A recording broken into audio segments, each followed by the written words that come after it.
Mu minsi ishize murabizi ko umuhanzi uturuka mu gihugu cya Tanzania Diamond Platnumz yakoze igitaramo kiremereye cyane intunga mu Kampala muri Uganda, ariko si ibyo gusa kuko amaze kuhava hasigaye umuriro.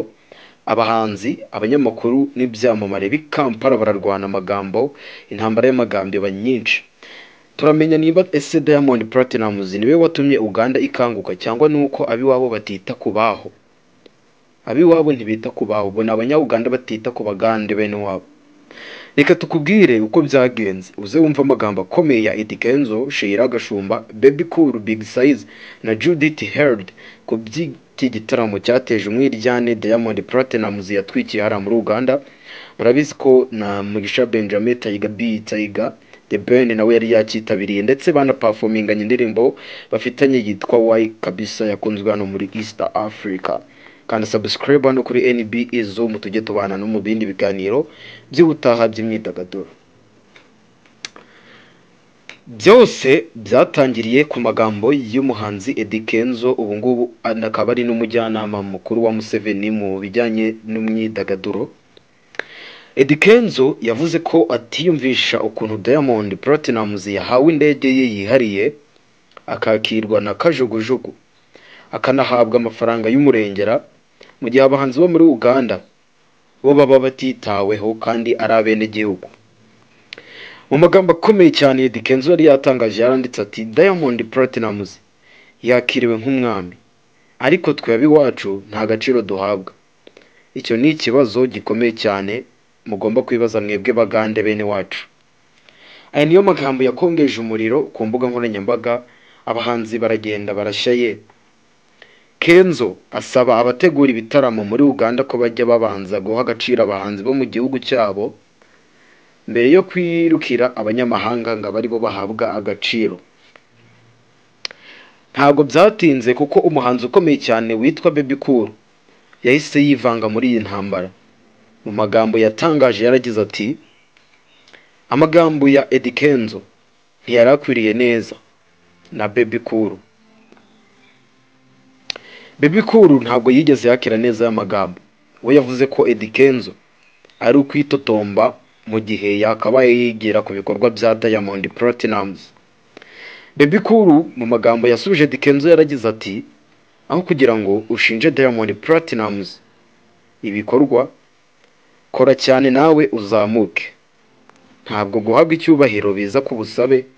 Diamond Platnumz arabikwiye kuko yabyubatse, kandi icyubahiro gihabwa abagikwiye, ntabwo gihabwa abagishaka. Eddy Kenzo yongeyeho ko amagambo ya Eddy Kenzo ari ayo gucamo ibice abahanzi bo muri Uganda aho kwiyubaka nk'urwego, ndetse bikangiza n'umuziki wa East Africa wo mu karere k'ibiyaga bigari ibirasirazuba muri aka karere dutuyemo. Intambara yarakomeje, ntabwo ari Big Size ndetse na Eddy Kenzo gusa bakozanyijeho, kuko witwa Sheila Gashumba yahise abyinagamo agira ati noneho avuga ko ahubwo abahanzi ba Uganda bakwiye kwigira kuri Diamond Platnumz aho kumunenga. Yunze mu gihe Bebe Cool agira ati muri Uganda nta muhanzi washobora igitaramo nk'uko Diamond Platnumz yagishobora. Imyambarire, imyitwarire ku rubyiniro, byose arabarusha, ahubwo tubyigireho turebe ko natwe twazamuka ku ruhando mpuzamahanga tukajya turebwa n'abandi bantu. Aya magambo ya Sheila Gashumba yarakomeye cyane, ariko undi muhanzikazi witwa Judith Heard ntabwo yabyemeye. Yamubwiye ko ari ugutuka igihugu, ko ayo mafaranga ya Diamond Platnumz yaturutse mu misoro y'abaturage, kandi ko ayo mafaranga yakaba yafasha abahanzi bo mu gihugu imbere. Yagize ati ntabwo tugomba gutera agaciro abacu ngo duhe abanyamahanga byose, kandi byose biva mu misoro y'abaturage. Sheila Gashumba amaze kumva amagambo asubijwe n'uyu mugenzi we w'umuhanzikazi, ntabwo yacitse intege, ahubwo yagaragaje ko n'abandi bahanzi ba Uganda barya iyo misoro mu bikorwa bya leta. Anamushinja kuba atakibarizwa mu gihugu ahubwo yibera muri Amerika. Namubwiye ati wowe Judith ntukagiye witerera mu bintu byo mu gihugu waramaze kugihunga waragiye muri Amerika. Iyi ntambara y'amagambo yashyize hanze ikibazo kinini. Ese abahanzi bo muri Uganda ntibibagirwa kwiyubakira izina ngo bazane ishyari?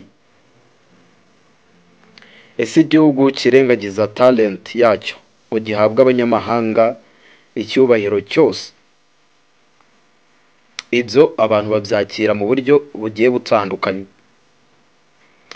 Diamond Platnumz Simba ni icyamamare ku rwego mpuzamahanga. Kuba ahembwa menshi cyangwa akitabwaho si we wabiteye, ahubwo ni uburyo yiyubatse. Ari nabyo bano bahanzi Sheila Gashumba na Bebe Cool babwiye bagenzi babo bati mwubake ibigwi byanyu murebe nimba kuko batazabibubahira. Mumenye ko icyo cyubahiro mushaka gihabwa abagikwiye ntabwo gihabwa abagishaka.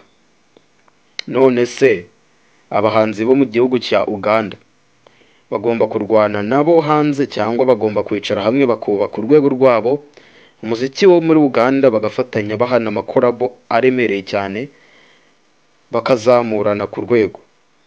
Kuko kugeza uyu munsi Diamond Platnumz niwe muhanzi wa mbere muri Afurika ukurikiranwa cyane ku rukuta rwa YouTube, kuko akurikiranwa na miliyoni 10 z'abafollowers ku rukuta rwa YouTube. Nta wundi muhanzi wo muri Afurika wari wabikora. Ibyo byose ni ibigira Diamond Platnumz igikoko kiremereye cyane. Diamond Platnumz afite korabo y'umwaka ubu ngubu yakoranye na Jason Derulo, remix ya Komasava. Ibyo ni ibikorwa by'umuhanzi ukomeye kandi aturuka muri aka karere ka East Africa ako tubarizwamo. Niyo mpamvu rero aba bahanzi babwiwe ko bagomba gukora izina ryabo kugira ngo bagirire ishyari mugenzi wabo batanaturuka mu gihugu kimwe ari we Diamond Platnumz Simba.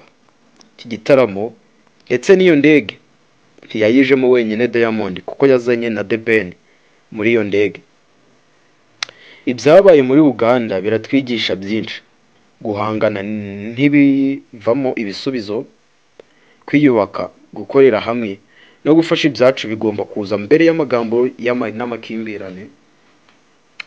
Ese wowe ubona nde ufite ukuri hagati ya Eddy Kenzo, Bebe Cool, Judith Heard na Sheila Gashumba? Andika igitekerezo cyawe hasi muri comment. Ntucikwe na video nk'izi kandi subscribe ubu kuri Nebu NBE Zoom. Tukomeze tuganire ku by'imyidagaduro no hanze yabyo. NBE Zoom, inkuru zacu kuri kwa Our Truth, Our Stories, Your Truth. Ciao ciao, hasta la vista.